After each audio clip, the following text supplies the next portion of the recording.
Hello students, Unit 1 Meristematic and Permanent Tissues, Module name Simple Tissue Parenchyma, Module number 03.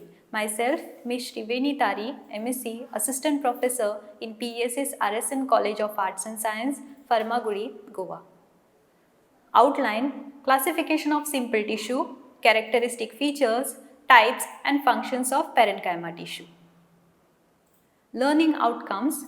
Students will be able to describe simple tissues, cite examples of simple tissue, recognize characteristics of parenchyma tissue, analyze the functions and types of parenchyma tissue.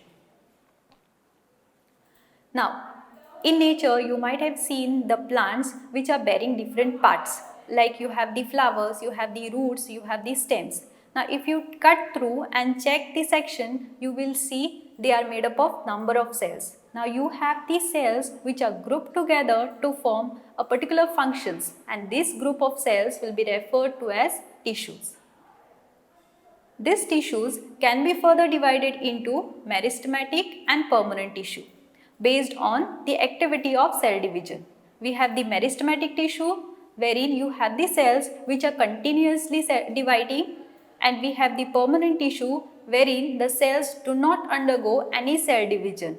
Rather, they are formed from the meristematic tissue and they are going to undergo the differentiation to form a particular type of cells. Further, we have the permanent tissue getting divided into simple and compound. Now, this classification is based on the type of cells that the tissue is made up of. We have the simple tissue which is made up of only one type of cells, and we have the compound tissue that is made up of more than one type of cells. Further, the simple tissue is divided into three types: parenchyma, collenchyma and sclerenchyma, and compound is further divided into xylem and phloem.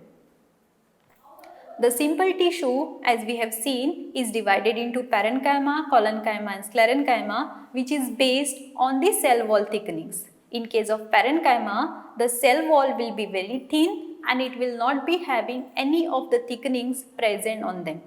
We have the collenchyma wherein there will be uneven thickenings shown in the cell wall. And we have the third one, that is the sclerenchyma, wherein the entire cell wall will be showing you the even thickenings. Now, in this particular module, we are going to study in detail about the parenchyma tissue. Parenchyma word can be split into two: para meaning soft, enchyma meaning the tissue. We have the parenchyma tissue that is getting derived from the primary meristem. This is the most abundant tissue that is found in the plant body. It is distributed in cortex, pith and the pericycle of root, stem and the leaves. You will also find it in the pulp of fruits. Now, as far as the structure is concerned, their shape will vary. They may appear round, they may appear elongated, they may appear polygonal, and they are isodiametric. You may see the presence of intercellular spaces.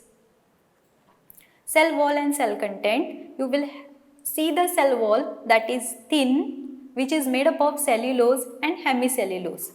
Inside, you will see the presence of dense cytoplasm and a prominent nucleus, and also it will show you the presence of the vacuole. Now, we have the parenchyma that is divided based on the arrangement of cells and based on their functions.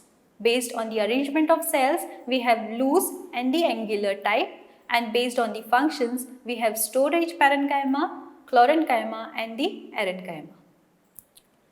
Now, we will see the first one, that is based on the arrangement of cells. We have the loose parenchyma and angular parenchyma.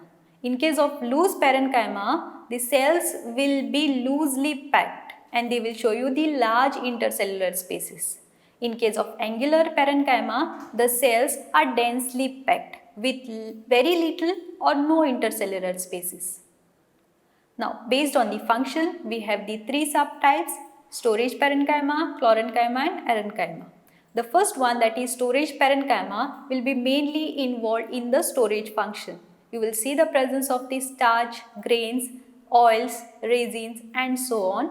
In case of chlorenchyma, They will show you the presence of the chlorophyll pigment in them and mainly helping in photosynthesis. And you have the third one, that is the parenchyma, wherein you will see the tissue that is showing you large air spaces, or also referred to as air chambers, which are mainly helping in providing buoyancy, and also it is helping in the process of respiration. Now in this particular section you can see the actual cells. Here you can see the storage parenchyma that is showing you the stored materials, and you have the parenchyma that is showing you the large air chamber. Now we'll see the functions of parenchyma tissue. The first one is storage and secretion. Here the cells will be involved in storing the food materials like starch grains. Also they will show you the presence of the other materials like oils, resins and so on. And these are also involved in secretion function. Now the parenchyma is also known to act as a medium in various physiological processes like respiration, transport, etc. Here you can see the mesophyll tissue, that is one of the photosynthetic tissue that is present in case of leaves, which will be considered as palisade tissue, and the spongy tissue that shows the presence of the chlorophyll. The third one, that is the buoyancy. We have the erenchymatous parenchyma over here, that is with the large air spaces or the air chambers, that is mainly helping the hydrophytes in floating. Then we have the transport. We have the parenchymatous cells with the plasmodesmatal connection that helps in communicating with the neighboring cells. When these parenchyma are present in xylem and phloem, they are helping in the transport of food and the water. Then we have the support as the function of parenchyma, wherein we can see some of the rigid parenchyma with little thickenings will be helping in supporting the tissue.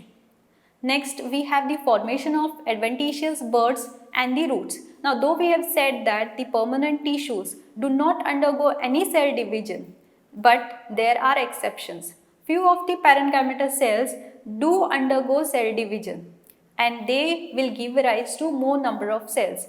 In case of this formation of adventitious buds, you will see the parenchyma undergoing the cell division and mainly will be helping in the vegetative propagation. Then we have the wound healing as one of the function. Now you might have seen the plants after injuries, they are healing upon themselves. That is mainly with the production of irregular mass of cells which are parenchymatous in nature, and on their own they are going to heal themselves. Now these are few of the references, books and the websites that you all can use for your readings. Thank you.